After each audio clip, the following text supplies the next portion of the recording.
Hello sa mga Libra. Hey Libra, para ito sa inyo. May 12, 2025. At para ito sa inyong pag-ibig sa mga Libra. Tingnan natin. At ngayon full moon guys. Full moon in Scorpio. I-balance nyo ang inyong emotion. Guys, ang ilan sa inyo yung magiging malambing. At ang ilan sa inyo ay naghahangad magbuntis ang ilang mga Libra. Okay, Libra. Tingnan natin ang inyong message about sa inyong pag-ibig. Para sa pag-ibig ng mga Libra, tingnan natin ang inyong buhay pag-ibig. Okay, ilan sa inyo ay may mga anak guys at mukhang apektado sila sa nangyayari sa inyong relasyon, ng iyong pag-ibig, ng iyong kakoneksyon. Maaring kayo ay mag-asawa at may mga hindi pagkakaintindihan. Ang ilan naman sa inyo na Libra nandito ay may mga anak na kasama but umiibig sa hindi ama ng inyong mga anak. Kaya parang nagkakaroon dito ng konting problema sapagkat maaaring ilan sa inyo kinukonsider nyo ang damdamin ng inyong mga anak or mamimili kayo between sa dalawa, anak or pag-ibig. Okay? Tingnan natin ang inyong pag-ibig, Libra.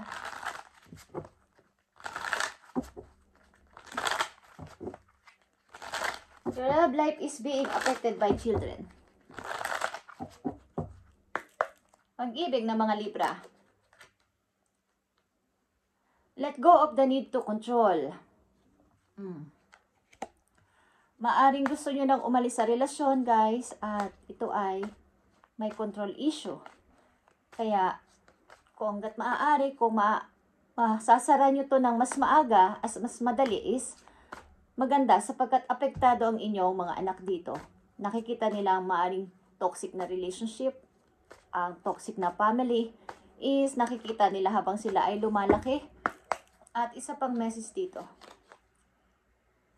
Love your shadow. Accept and work with the flaws of yourself so can learn to accept others as they are. At may mga bagong paparating na tao sa buhay nyo. Bagong person. Kaya, maaaring mayroon ditong nagkakaroon ng problema sa bagong karelasyon, sa ama ng inyong mga anak o ina ng inyong mga anak at apektado sila ang mga bata. Okay. Tingnan natin. Healing family issues. Okay. Meron talagang problema sa family na mga Libra na nandito. Maaring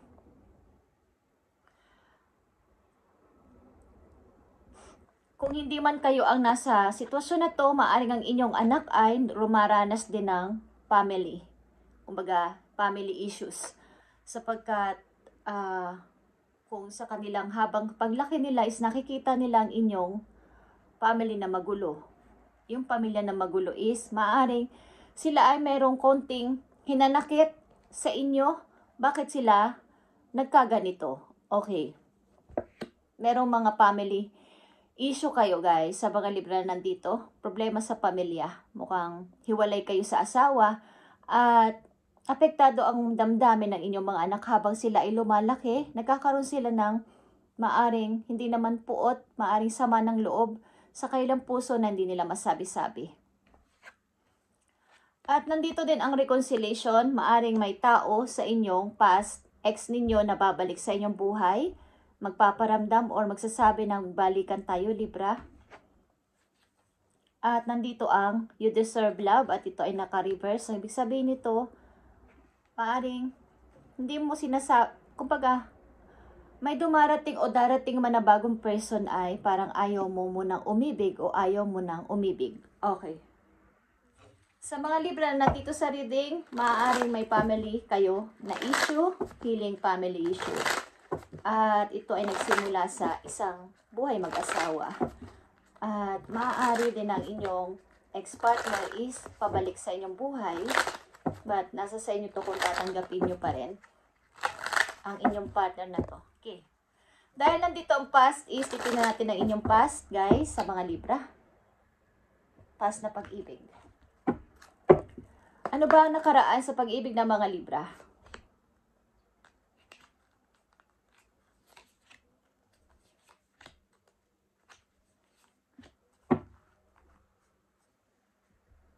King of Cups. Okay. Ace of Cups is here.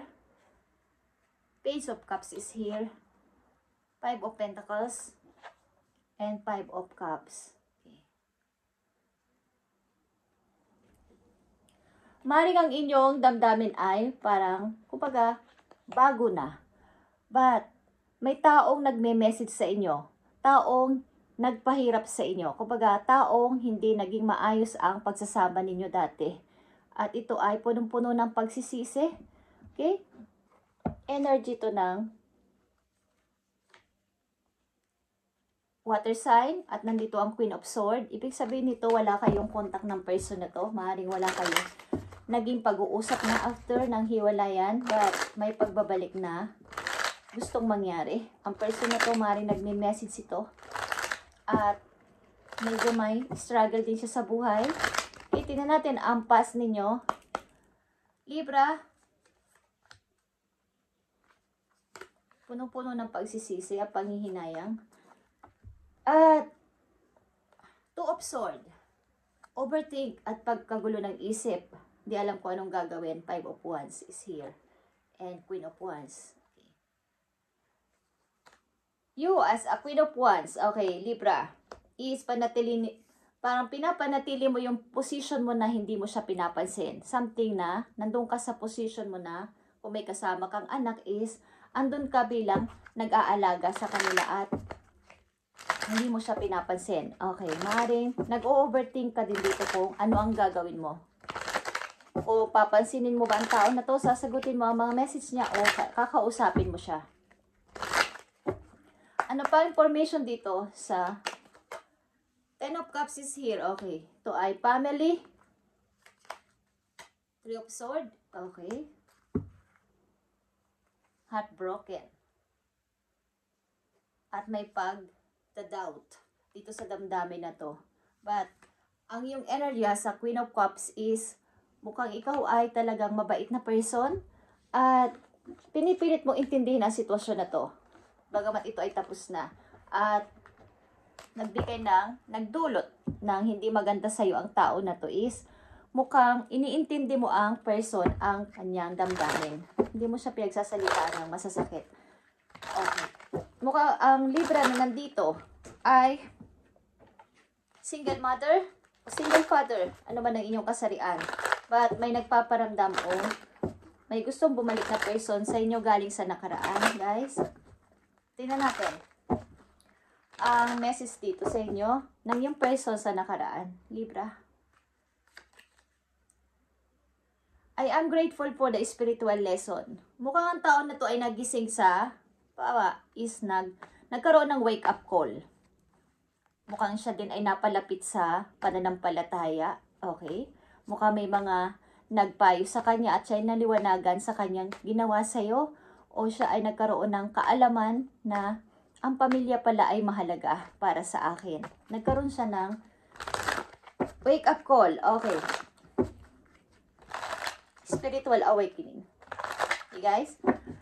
Ano ang message sa'yo ng iyong person sa past? Libra. I remember every detail of that day. Okay. Mukhang naaalala ka niya every single day o every ng mga detalye sa inyong buhay, mga memories, naaalala ka ng tao na to. Libra, mukhang ikaw ay gusto balikan ng iyong dating person. Tingnan natin ang iyong mga nararamdaman, Libra, sa iyong person na magbabalik. Mukhang kayo ay may anak ng tao na to at maaring may humihingi dito ng sorry dahil may anak tayo at kumbaga apektado ang damdamin ninyong mga anak dito. Mukhang inyong anak ay malapit sa inyong asawa. Okay? Malambing ang iyong mga anak sa iyong asawa. So, alam ko may dalawa kayong anak na babae or isang lalaki, isang babae. Okay. Libra, ano ba ang mga nararamdaman mo dito sa pagbabalik maaari ng iyong person?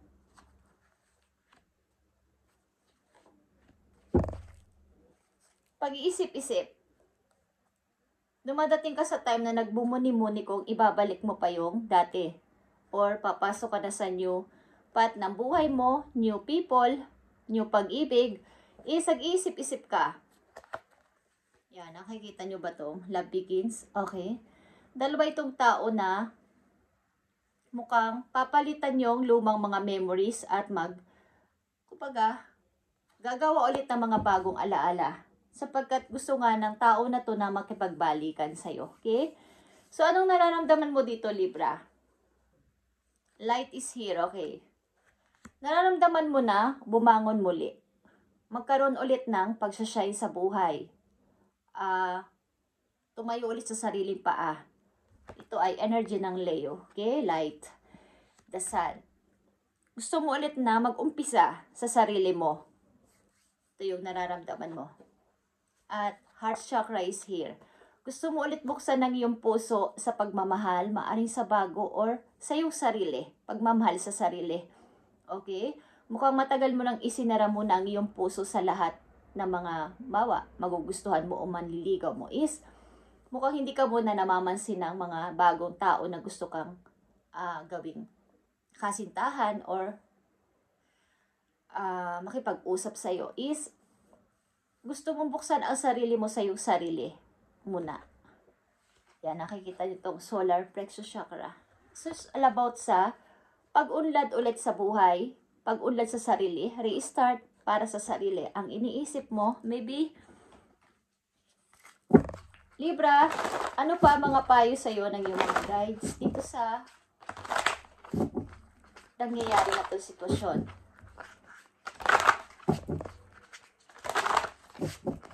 Para sa mga Libra, ano pa ang gusto mong ipayo sa kanila? Okay, nandito ang expectations. Don't seek anyone approval. Ibig sabihin dito is, maari talaga na, this time, hindi mo papansinin ang tao na to at mag-i-start ka sa iyong sarili. Gagawin mo yung dating hindi mo nagagawa at ibabangon mo ulit ang iyong sarili. Dati kasi is parang nawalan ka ng, kumbaga sa bituin, yung bituin, nawalan ng ningning. Okay? Parang nalubog ka dun sa pagkakakulong sa relasyon na yon. At mukhang kailangan din dito ng healing sa inyong family. Pagamat, parang forgiveness. Okay? Forgive. Pagpapatawad. Pagamat, kung ayaw mo na siyang tanggapin ulit sa buhay mo at ayaw mo na makasama is forgive. Pagpapatawad. Tingnan natin ang paparating na message sa iyo, Libra. Okay. King of Arrows is here. Aquarius energy is here. Pananatiling matatag sa sitwasyon. Okay? O may anak kang medyo binatilyo na. Nandito ang 5 of Arrows, guys. Paparating na message at strength is here. Okay. At tradition is here. Hindi ko alam, guys, kung kayo ay pinaghiwalay ng tadhana o pinaghiwalay ng mga sino man sa inyong tahanan o sa pamilya ninyo. But, kumbaga ang inyong relasyon ay ipinaglaban nyo naman ng matindi sa hamon ng buhay. Kaya lang ay, bawal pa din. Okay, Libra? Bawal pa din ang relasyon na to at nagkaroon talaga ng hiwalayan. At punong-puno ng pagsisisi. Okay? May mga tao sigurong hadlang sa inyong relasyon, maaring family mo o family ng iyong karelasyon, o mga hindi magagandang salita o control sa pamilya, is ang inyo namang relasyon dati ay maayos at pinipilit nyong ipaglaban. Kaya lang may nag-sacrifice dito at maaring may umalis para na lang sa ikatatahimik ng lahat para wala ng gulo. Okay, Libra, maaring ikaw ito at nag-iisat ka ngayon sa iyong bagong buhay. Bagong sarili mo is gusto mo ulit iangat o itayo ang iyong sarili. Okay. Kung may darating na bagong pag-ibig sa inyo is titingnan natin. Titingnan natin, Libra. Kung may darating na bagong pag-ibig at ano ang mararamdaman nyo dito. So, ang ilan sa inyo ay babangon muli dito sa nangyayari. At mag-i-start na bago. Okay, guys. Titingnan natin. Ang kanilang message ay galing sa past, guys. Okay. Paparating na person sa mga Libra. Ano ang gusto mo sabihin? Kung may paparating na person sa mga Libra. Ano ang gusto mong sabihin? Spectators from heaven. Paparating na person sa mga Libra. I need to message. Yeah. Soulmate is here, guys. Yes, this is your soulmate. At past life relationship. Okay, guys. Ito ay soulmate na past life relationship mo pa. You have known each other before. Kayo ay, ang paparating na tao sa buhay nyo, Libra, ay isang masasabi na soulmate. At ito ay itinakda mong makilala, kaya siguro kayo ay nahiwalay sa inyong dating karelasyon. Pag nakita mong tao na to, nagkakilala kayo, is parang kilala na siya ng puso mo. Galing ito sa iyong past life.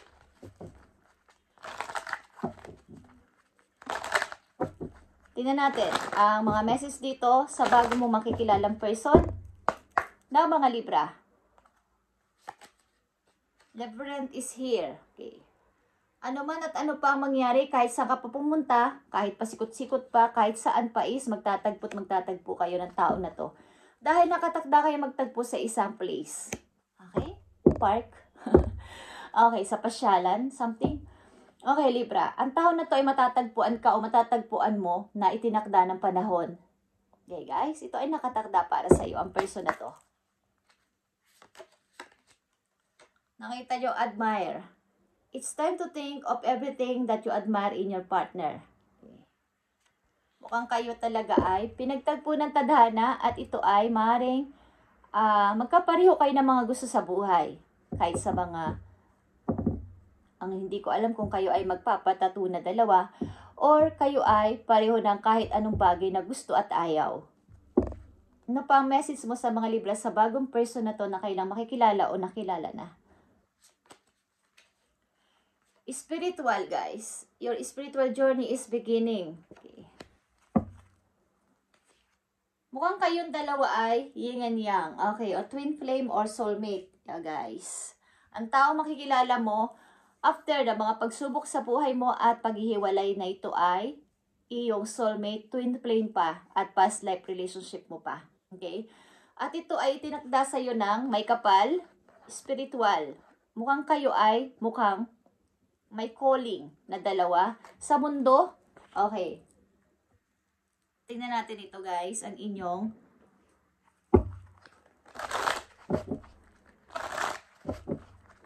message dito sa bagong pag-ibig o nakilala nyo ng person sa kasalukuyan. Twin flame na to, ito pa ay soulmate.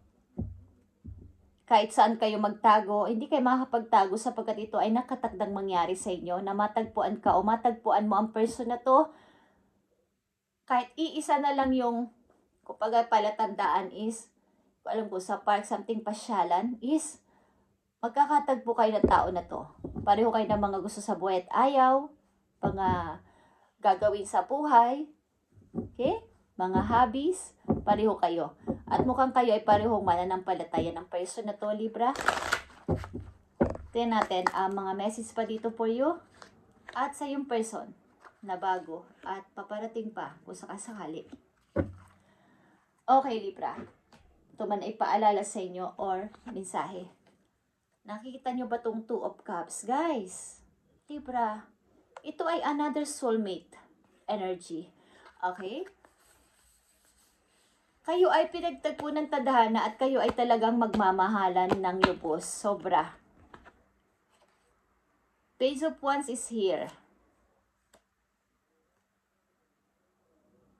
Mukhang ang person na to ay mahilig maglakbay, nasa field or something na ang trabaho nito ay nasa labas, nagta-travel or something, sumasakay sa mga pampublikong sasakyan. Okay, mahilig siya sa mag-explore. Something na gusto niya ay labas. Two of Wands is here, okay?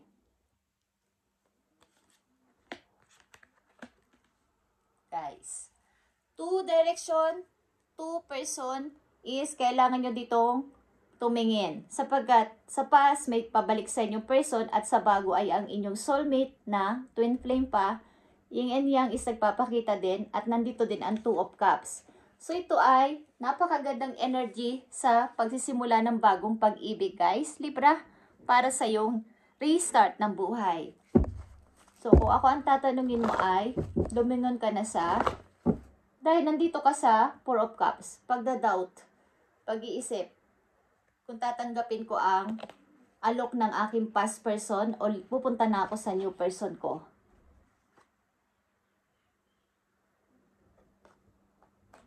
Mukhang